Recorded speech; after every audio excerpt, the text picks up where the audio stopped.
3 people, 1 plane, 4 mistakes, all in 38 minutes.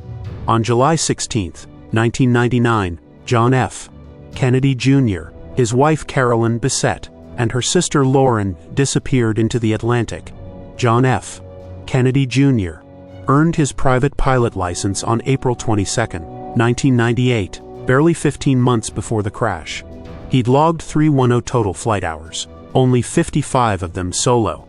His instructor, John McColgan, later told investigators that Kennedy struggled with spatial disorientation and had failed his first practical exam.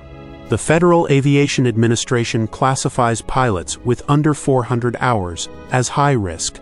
Kennedy's Piper Saratoga was a 6-seat, single-engine aircraft with retractable landing gear, a complex step up from the Cessnas he'd trained in. He'd owned it for 3 months.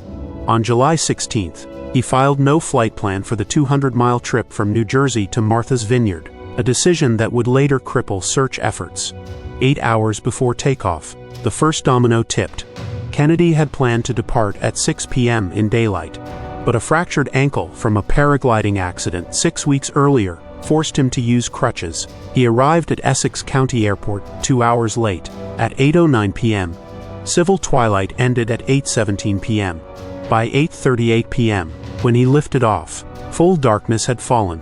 Kennedy was not instrument-rated, meaning he was legally prohibited from flying in conditions with visibility below 3 miles or without a visible horizon.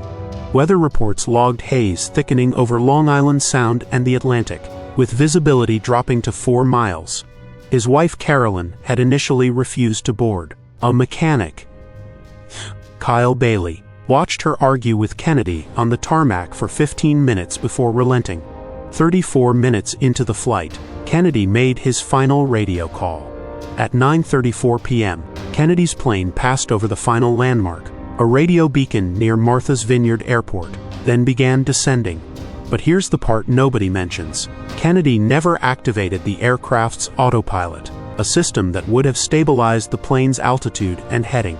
National Transportation Safety Board investigators recovered the cockpit instruments and found the autopilot switch in the off position. It took 5 days to find them. On July 21, 1999, Navy divers located the wreckage at 116 feet below the surface. 3 people, 1 plane, 4 mistakes, all in 38 minutes. July 16, 1999 didn't begin as a tragedy. It became one through a cascade of choices that any one reversal could have stopped. If you want the full forensic breakdown of how spatial disorientation hijacks the brain, we covered it last week. Subscribe to @BrainyWhizBros for next week's